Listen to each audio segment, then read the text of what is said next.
আসসালামু আলাইকুম everyone, welcome to my Nadia cooking blog.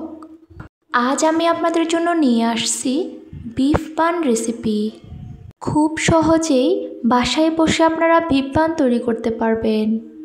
তো দেরি না করে মূল উপকরণে চলে যাচ্ছি। প্রথমেই দিয়ে দিচ্ছি 1 কাপ পরিমাণে ময়দা, নেক্সটে দিয়ে দিব 1 চা চামচ ইস্ট, স্বাদ মতো লবণ, দিয়ে দিচ্ছি 1 চা চামচ চিনি, 1 চা চামচ কর্নফ্লাওয়ার, দিয়ে দিব 1 চা চামচ সয়াবিন তেল। নেক্সটে অল্প অল্প পানি দিয়ে ময়দার একটি খামি তৈরি করে নিব। আমার এখানে যতটুকু পানি লাগছে আমি ততটুকুই পানি দিচ্ছি। আপনারা আপনাদের ময়দার পরিমাণ অনুযায়ী পানি দিতে পারেন। তো 4টি লিচি করে 10 মিনিটের মতো রেখে দিব। নেক্সট এখানে আমি গরুর মাংসকে কুচি কুচি করে দিয়ে তাতে দিয়ে দিয়েছি এলাচ, লবঙ্গ, দারচিনি, রসুন, আদা সবগুলো মিক্স করে সিদ্ধ করে নিয়েছি।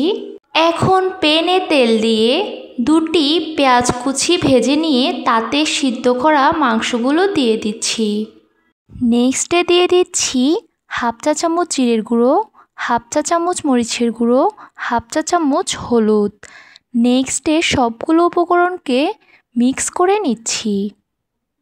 মাংসগুলো কিন্তু আগে থেকেই ভালোভাবে সিদ্ধ করা আছে, এখন শুধুমাত্র মশলা দিয়ে ভেজে নিব। এই তো আপনারা দেখতেই পাচ্ছেন মাংসগুলো একদম সুন্দরভাবে ভাজা হয়ে আসছে। তো এখন পরের ধাপে চলে যাচ্ছি।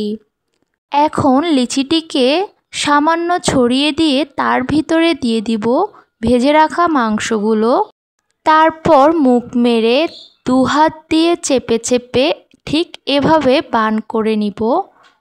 সবগুলো বান কমপ্লিট হয়ে গেলে বানগুলোকে ডুবন্ত তেলে দিয়ে দিব।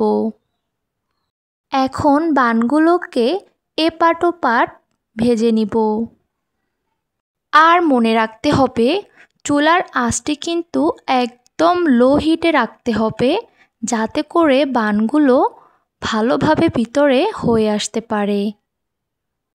আর এই বিফ বানগুলো আপনারা খুব সহজেই বাসায় তৈরি করতে পারেন। বানগুলো যখন ব্রাউন কালার হয়ে আসবে তখনই বানগুলোকে নামিয়ে নিব।